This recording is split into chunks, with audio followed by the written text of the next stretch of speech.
apa tantangan utama untuk bisa menyelaraskan kebijakan fiskal pusat dan daerah demi mendorong pertumbuhan ekonomi yang inklusif?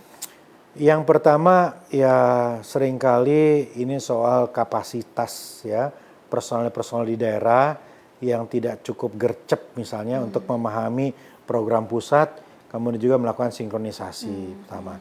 Yang kedua juga seringkali terjadi dinamika politik lokal. Jadi misalnya ketika DPRD dengan eksekutifnya nggak nyambung atau ada persoalan-persoalan, maka akan terjadi deadlock gitu. Atau seringkali juga terjadi kepala daerah dan wakilnya nggak harmonis. Jadi ketika mereka berkonflik maka akan mempengaruhi kinerja gitu. Nah, Itu beberapa contoh. ini rasa-rasanya lucu ya Pak kalau kita mendengar konfliknya justru terjadi di antara para pemimpin ini. Nah, gimana Pak caranya biar kita bisa yakin dengan apa yang dibawa oleh para pemimpin ini jika para pemimpinnya sendiri berkonflik? Ya, itulah politik ya. Jadi Kemendagri sebagai supervisi dan pembina politik dalam negeri pasti memantau itu. Ya, ada juga yang datang ke ruangan ini curhat gitu. Ya kita mediasi, kita fasilitasi, kita ingatkan seperti itu. Oke, dimediasi ya, karena ya akan sangat disayangkan pastinya kan programnya jadi Iya, terhambat pasti. karena persoalan personal jatuhnya Pak. Iya, iya. Ya bisa personal atau bisa politik juga bisa. Dan di tengah pelemahan ekonomi global saat ini, bagaimana Kemendagri bisa mendorong optimalisasi belanja daerah agar pro rakyat? Saya sempat wawancara beberapa pimpinan daerah, mereka menyatakan bahwa iya efisiensi dilakukan sehingga akhirnya beberapa program menjadi lebih terinci gitu Pak. Jadi nggak bisa semua dia jalankan hanya program-program khusus saja. Tapi sekarang pertanyaannya adalah gimana cara memastikan program yang dipilih ini adalah program pro rakyat dan sustainable Pak? Kan pemerintah daerah itu melakukan proses perencanaan, penganggaran, dan mereka mengusulkan APBD-nya kepada provinsi. Kan direview oleh provinsi.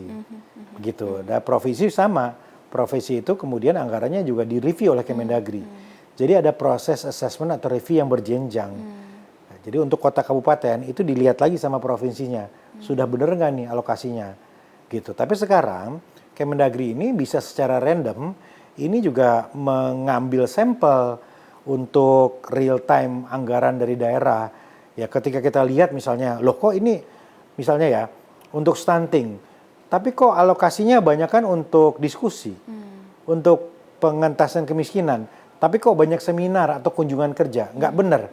Pasti akan kita ingatkan gitu. Jadi ada proses supervisi seperti tadi. Tadi menarik jika berbicara juga tentang PAD atau pendapatan asli daerah.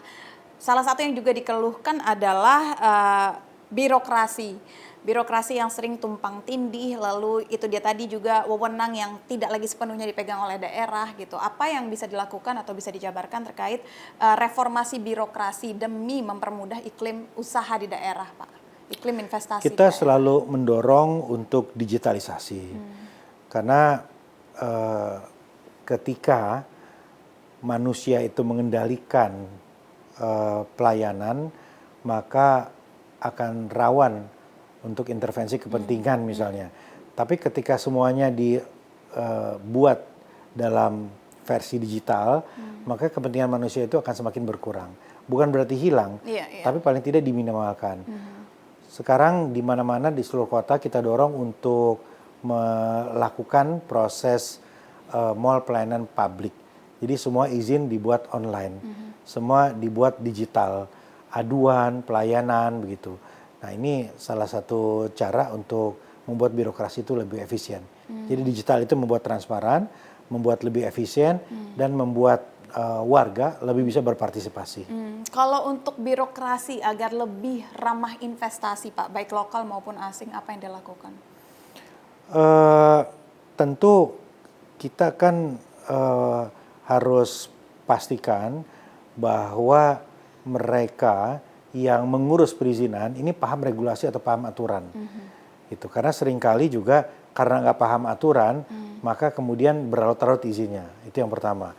Kemudian yang kedua, penting bagi setiap pemerintahan daerah atau pemerintah kota itu membuka compliance system atau sistem aduan publik.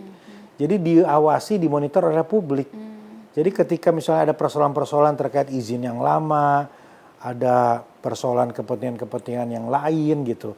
Ini publik bisa mengoreksi, warga bisa mengevaluasi, ya bisa ngadu, bisa menaikkan itu ke media dan lain-lain. Jadi intinya menurut saya pengawasan publik harus diperkuat di situ. Dan apa juga yang bisa dilakukan oleh Kemendagri agar tadi kan Bapak juga sempat menyinggung personel, artinya seseorang agar bisa meningkatkan daya saingnya mereka di nasional, terutama di sektor unggulan atau di ekonomi kreatif, agar bisa menghasilkan atau berkontribusi lebih lagi, Pak, di sektor-sektor ini. Saat ini pemerintah itu nggak bisa sendiri. Sekarang itu semuanya harus, kalau kata anak-anak sekarang, collab, ya, berkolaborasi, bersinergi. Dalam konteks Pentahelix. Bisa dengan kampus, bisa dengan komunitas, bisa dengan media. Itu penting. Kalau kita perhatikan semua kota-kota yang accelerate, yang maju, Banyuwangi, Surabaya, Bandung misalnya, itu karena mereka ada kolaborasi di situ. Karena kan pemahaman birokrasi terbatas. Nggak semua paham ekonomi, investasi, digital, hilirisasi, kemudian energi, nggak semua paham gitu. Nah ini dibantu oleh kampus, dibantu oleh komunitas begitu. Ya saya melihat banyak sekali pola-pola kolaborasi yang bagus sehingga kemudian birokrat itu juga terdongkrak gitu kapasitasnya. Jadi ada insentif, ada apa ya, ada pull faktor gitu ya, ada yang menarik dari luar sehingga birokrasi ini dipaksa untuk berlari.